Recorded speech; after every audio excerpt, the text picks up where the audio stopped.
Пожалуй, нет в Нерюнгри такого человека, который бы не знал ярких, талантливых, харизматичных Анну и Александра Лозовец. Разносторонние и творческие. Артисты, актеры, музыканты, авторы множества идей и проектов. Герои нашей программы Анна и Александр принимают самое активное участие в культурной жизни Нерюнгринского района. В 2015 году я устроилась на работу в культурно-этнографический центр художественным руководителем. Здесь-то и началось все самое интересное, моя творческая профессиональная деятельность. То есть я работала и режиссером, и художественным руководителем, и актрисой, и певицей. Пробовала себя во всех направлениях. Вокалом увлекаюсь я, именно увлекаюсь с 6-5 лет, когда воспитатели, педагоги, они просто увидели, что есть слух у ребенка, есть голос, начали привлекать. Я выступала в поселке Нижний Куранах, выступала на сцене в ДК, пела песню, помню, про какого-то льва. Мне подарили тогда посудку, это была вообще редкость такая. И, в общем, просто привлекали, и здесь у меня, еще тогда своего, так сказать, мнения, наверное, не было, да, я пела, меня это не впечатляло, как ребенка, да, я выступлю, там, мне подарят подарок, и все. Но чем старше становилась, тем это увлечение уже стала нести более серьезный характер. Но музыкального образования я не получила по причине того, что я жила в глубинке, очень далеко, в деревушке, где у нас была всего одна школа, у нас всего было 5 учеников, и то есть не было музыкальной школы, не было возможности. Но там-то как раз я и раскрылась, то есть мне хотелось петь, и я там хотела, давайте создадим, споем какую-то песню, давайте вместе, вот там про птицу была песня, и будем кричать, как птички. То есть это тогда, когда я еще училась в школе, у меня уже вот эти народные любовь, да, к искусству именно народного творчества уже проявлялась, просыпалась, и я тогда уже придумывала сама на ходу, пела как могла, но тем не менее это все потихонечку набирало оборот, и то есть я уже слышу, что я где-то не попадаю в нотки, где-то фальш, да, конкретный, где-то я не дотягиваю, где-то, может быть, это не мое, и ближе, пробовала себя в разных направлениях, и все-таки больше у меня вот к народным песням, к народному вокалу, это прям у меня любовь, и я люблю это и слушать, и люблю это сама исполнять, поэтому, прям вот, так сказать, любительское творчество, оно не угасло с самого детства, и оно набрало обороты, что получилось так, что меня стали привлекать уже в более юном возрасте, и теперь я уже состоявшаяся личность, но тем не менее я все время пою эти песни, меня приглашают, людям нравится, а значит нравится и мне, поэтому нужно дальше дарить людям искусство. Разносторонняя творческая натура Анны постоянно ищет новые формы реализации. Однажды во время учебы в Якутске Анна познакомилась с национальным инструментом хамусом, и он покорил ее сердце раз и навсегда. Когда я начала учиться в Якутском колледже культуры, я познакомилась именно с инструментом хамус. Меня он настолько привлек, что когда проходили пары, заканчивались пары, 9 вечера, я бежала на курсы хамуса. Сначала я их искала, кто же меня научит в Якутске, то есть вот прям хотела научиться просто для себя, держать его в руках, так как мы живем в республике, просто попробовать эти звуки издавать. Просто мне со стороны казалось, что это настолько сложно, как они не ранят губы, как они не портят зубы, и просто космическое звучание меня завораживало, поэтому я прям погрузилась, прошла сначала курсы у Юлианы Кривошапкиной, очень известной мировой хамусистки. Далее меня это не остановило, захотелось не просто традиционную игру и просто научиться держать его и издавать там стандартные, да, там какие-то звуки. Захотелось больше, захотелось виртуозности, захотелось современности. Я понимаю, что мне не хватает знаний, поэтому я опять обратилась к еще одной мировой хамусистке. Василена Шарина меня обучала второй раз.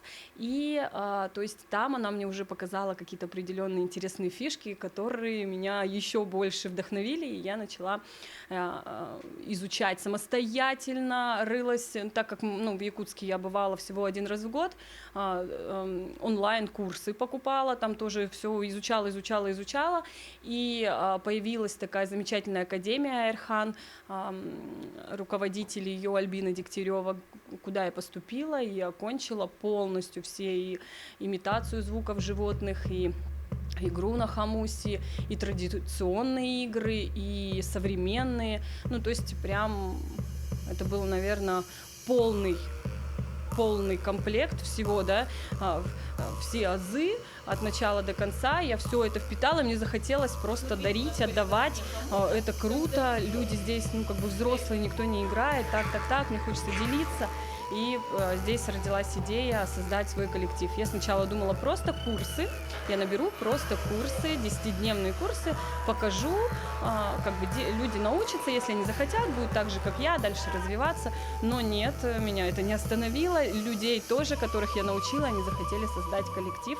И мы 2 года занимались регулярно, именно изучая и имитацию, и создавая уже свои музыкальные композиции, то есть я их адаптировала более на русский язык, и, ну, чтобы было понятно, чтобы мне можно было самой, да, как русскоязычной доносить, точно так же русскоговорящим другим людям. Ну и здесь получилось так, что мы начали создавать свое.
Зрители, приходящие на концерты, шоу, представления, торжественные собрания и другие культурно-массовые мероприятия, прекрасно видят то, что происходит на сцене.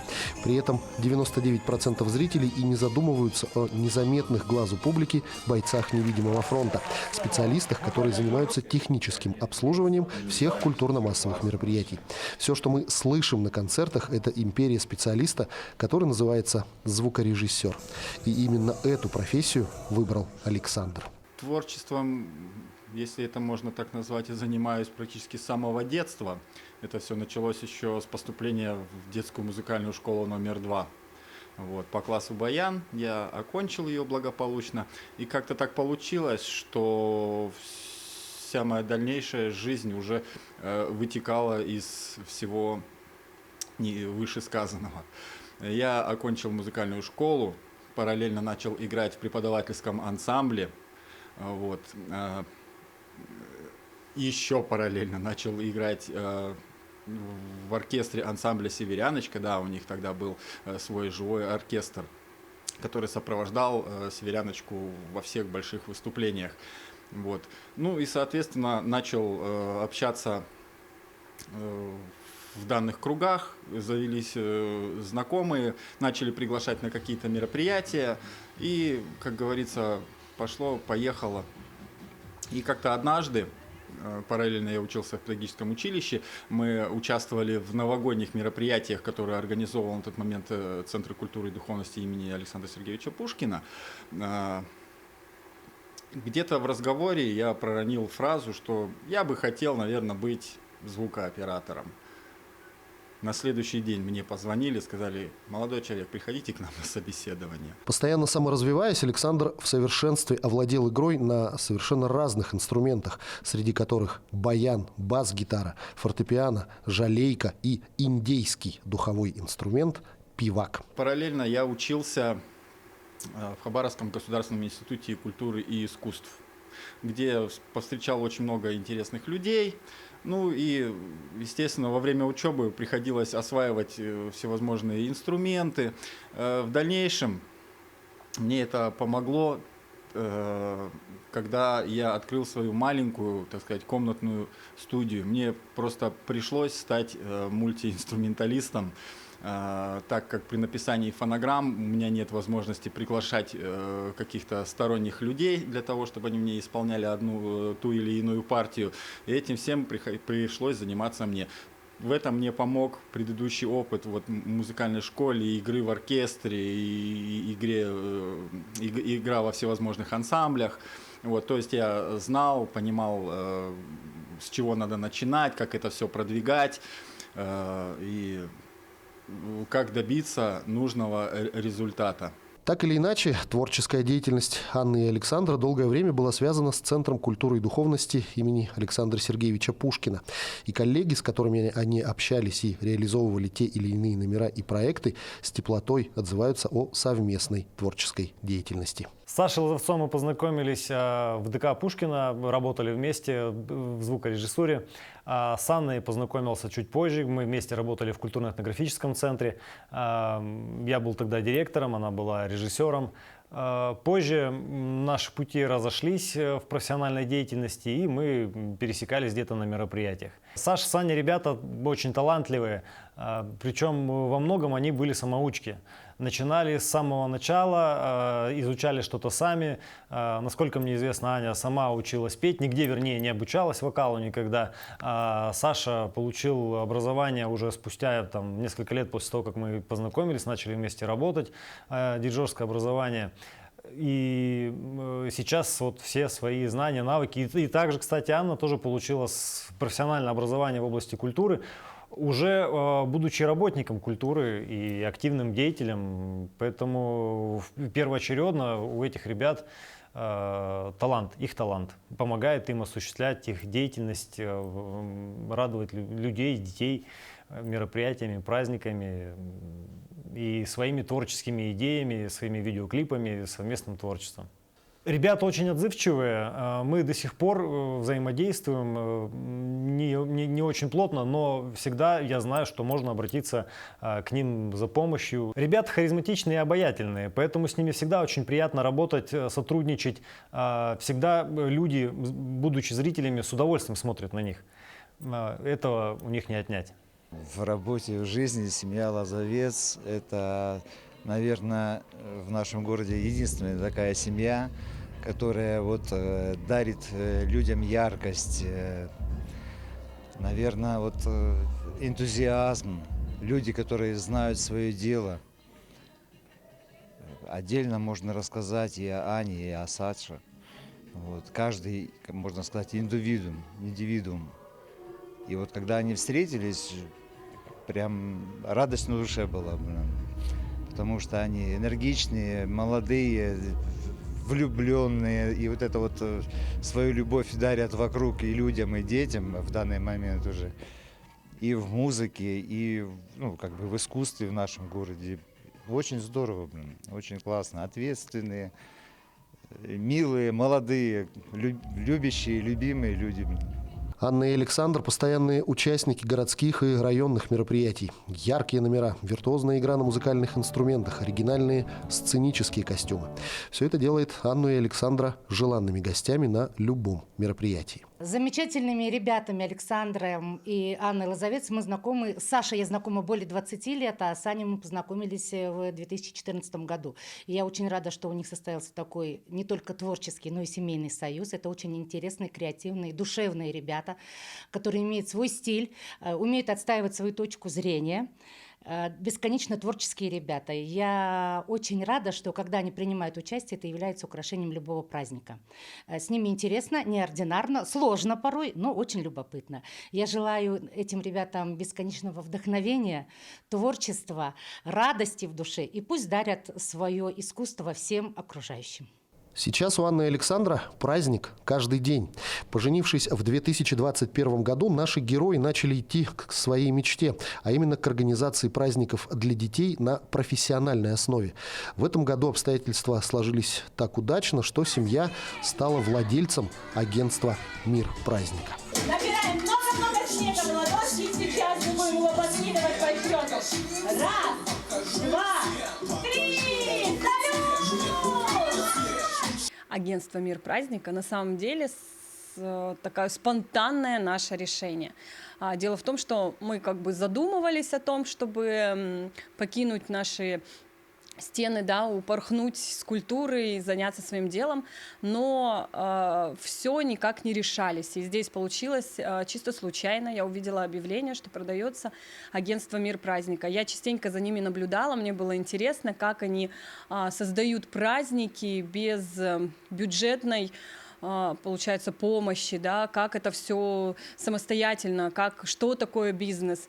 Ну и мы попробовали, я просто предложила Саше, говорю: Саша, здесь продается агентство, ребята уезжают, как ты думаешь, что ты об этом думаешь? Он мне просто ответил: покупаем. Все. Так мы приобрели наш семейный бизнес. На самом деле нас агентство очень окрылило, в частности меня конкретно, мне очень нравится. Во-первых, я не думала никогда, что у меня появится такой энтузиазм, и что я буду прям загораться и прям ловить эту энергию детей, что мне очень нравится работать с детьми. Да, мы иногда выезжали на утренники, но раньше в культуре больше приходилось работать со взрослыми. А оказывается, с детьми работать гораздо приятней. Ты работаешь, с душой. Дети — это, наверное, душа, да, взрослые — это ум. И все-таки вот дети, они, если им не интересно, они просто убегут, они не будут для приличия сидеть, смотреть, хлопать. То есть и здесь ты себя уже, ты смотришь через детей на себя, и ты понимаешь, что детям нравится, они заряжаются, они говорят: мы хотим еще, нам так нравится. Как они, допустим, там приходят детки: я привет, как тебя зовут? Там Маша, как у тебя дела? И она мне начинает рассказывать вообще все, что происходит у нее в семье, все, что у нее происходит на душе, и просто смотришь в эти глаза, и ребенок к тебе тянется. Поэтому для меня это прям, такой заряд энергии и движение вперед. И поэтому мы начали развиваться, то есть мы начали придумывать, смотреть разные формы. Допустим, сейчас попробовали малышники. Малышник — это совсем маленькие, от 0 до 3. Как они себя ведут, какие с ними сложности, какие с ними плюсы. Все взвешиваем, да, какая категория детей более, чаще приходит на праздники, допустим, юбилеи, да, 5 лет, 10 лет. Какие детки все-таки, с индивидуальным подходом. Допустим, мальчишки, да, вот мне казалось, а что я могу дать мальчишкам? Мальчишки же они, это же мальчишки, а я-то девочка, там что им интересно? Там стиль Майнкрафт, ага, им, наверное, интересно квест, да, так, а если что такое квест, начинаешь это все мониторить, смотреть, то есть погружаешься, посмотрела, что такое Майнкрафт, никогда в жизни не играла в игры. А потом там у них есть новые сейчас камерамен, ТВ-мен, кто это, для чего они, почему они интересны детям. И то есть ты в это прям погружаешься, прям просто пробуешь эти все моменты и пытаешься стать с детьми, то есть на одну ступеньку, чтобы им было интересно и чтобы мне понять их было, легче. С первых дней Анна и Александр с головой окунулись в работу, начав реализовывать задуманные идеи, обновлять декорации, шить новые костюмы и разрабатывать новые программы для гостей агентства. Идея создать что-то подобное, как вот это агентство «Мир праздника», в нашей семье витала очень давно. И как-то однажды мы были в городе Улан-Удэ, и Аня сказала: есть такая возможность купить агентство. Я, честно, думал 1-1.5 секунды. И сразу же ответил: конечно, мы покупаем и уходим, так сказать, собственное плавание. Потому что в культуре мы очень давно, и, если честно, нам стало там немножко тесновато. С приобретением этого агентства в первую очередь мы решили обновить материально-техническую базу. Вот, так как мы профессионалы, и мы не могли поступить иначе, и сразу же, буквально с первых дней, мы занялись закупкой костюмов. С приближением Нового года мы обновили здесь полностью звуковое оборудование, световое оборудование. И теперь мы работаем на достаточно высоком уровне. Теперь у нас все замечательно, у нас все красиво, ярко и красочно. Агентство стало большой семейной историей. Дети принимают самое активное участие в его работе, помогая реализовывать творческие идеи. А, конечно, с такими талантливыми родителями Артем и Зарина не могли не заняться творчеством сами. Я 2 года занимался в ансамбле «Северяночка», а сейчас хожу в музыкальную школу по классу фортепиано. С культурой я свою жизнь связывать не собираюсь, в принципе, но мне очень нравятся занятия моей мамы, и я очень рада смотреть на их достижения, на их планы на будущее, на то, что у них выходит, то, к чему они стремятся. Но я выберу все-таки другой путь. Сейчас по возможности я пытаюсь им как-либо помогать, как-либо продвигать тоже, и свою лепту вкладываю тоже в этот проект, и стараюсь не обходить это стороной. Давайте дружно позовем Деда Мороза и Снегурочку. Эта фраза с детских утренников знакома всем. Ребята волнуются, зовут, встречают доброго дедушку, читают ему стихи и получают подарки. Для многих Дед Мороз и Снегурочка сказочные и волшебные персонажи. Для наших героев, для Анны и Александра, это тоже профессия. Самая главная сложность заключается в нехватке времени, потому что детей много, охота попасть ко всем, а времени, как обычно, не хватает. Ну, а мне вообще миссия Снегурочки очень-очень нравится. Мне она понравилась с первого раза. Когда смотришь в горящие детские глазки, когда они верят в сказку и в чудо, ты наполняешься, просто вдохновляешься, и тебе хочется творить, хочется прийти, подарить сказку, чудо и почувствовать эту благодарность от детей. Появление Деда Мороза и Снегурочки – это праздник и взрыв эмоций. И если взрослые могут где-то притвориться, то детские эмоции всегда настоящие и искренние. Получать их означает заряжаться сильнейшим положительным настроением и получать эмоции от встреч с детьми, которые остаются в памяти надолго. Для меня, для Снегурочки, Новый год – это приятная, объемная суета, очень-очень много работы, очень хочется действительно подарить праздник и сказку всем деткам, поэтому 1 января мы приходим в чувство и начинаем только вспоминать, а помнишь, там был такой момент, а помнишь, был такой мальчик хороший, который вот с такими большими глазами хлопал ресницами и прям просто очень-очень верил. А помнишь, вот только вот это 1 января ты приходишь в себя и начинаешь вспоминать и прям такой наслаждаться ностальгией, наверное, что ли. Нам очень приятно дарить детям волшебство, и очень приятно и отрадно видеть, когда они искренне радуются, значит, они поверили, значит, они счастливы, и все у них будет хорошо. Новый год – это сказка, в которую верят и дети, и взрослые, ведь в эту пору сбываются самые заветные мечты и желания, и все мы ждем чудес.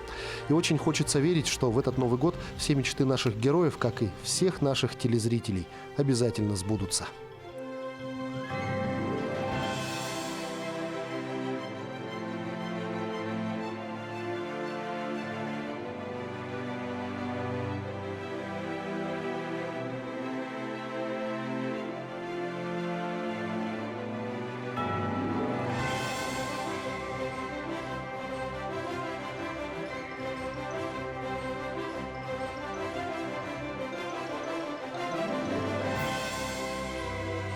Уважаемые зрители телеканала Якутия-24, Нерюнгри поздравляет вас с Новым годом!